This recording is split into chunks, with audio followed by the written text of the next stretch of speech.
আপনাদের মধ্যে যারা বা যাদের আত্মীয় স্বজন ভ্যারিকোজ ভেন্সের সমস্যায় ভুগছেন তাদের জন্য কিন্তু আজকের দিনে সবথেকে আধুনিক এবং সঠিক চিকিৎসা হলো এন্ডোভেনাস থেরাপি। মানে সেটা আরএফএ হতে পারে, লেজার বা ভেনাসিল হতে পারে।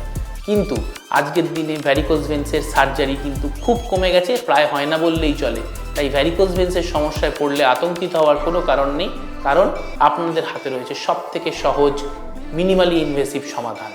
কিন্তু একটা কথা এখানে বলবো, ভ্যারিকোজ ভেন্স মানেই কিন্তু পায়ে মোটা মোটা জড়ানো শিরা নয়। অনেকের ক্ষেত্রেই হয়তো পায়ে বাইরে থেকে শিরা দেখা যাচ্ছে না, কিন্তু কি হচ্ছে, পাটা একটু একটু ফুলছে, পায়ে অল্প ব্যথা, কারোর ক্ষেত্রে ভাটা ভারী লাগছে। এগুলো কিন্তু ভ্যারিকোজ ভেন্সের আর্লি সিমটমস হতে পারে। ভ্যারিকোজ ভেন্সকে খুব আর্লি ট্রিট করুন, কারণ লেট কমপ্লিকেশনসগুলো কিন্তু আমরা একদমই চাই না।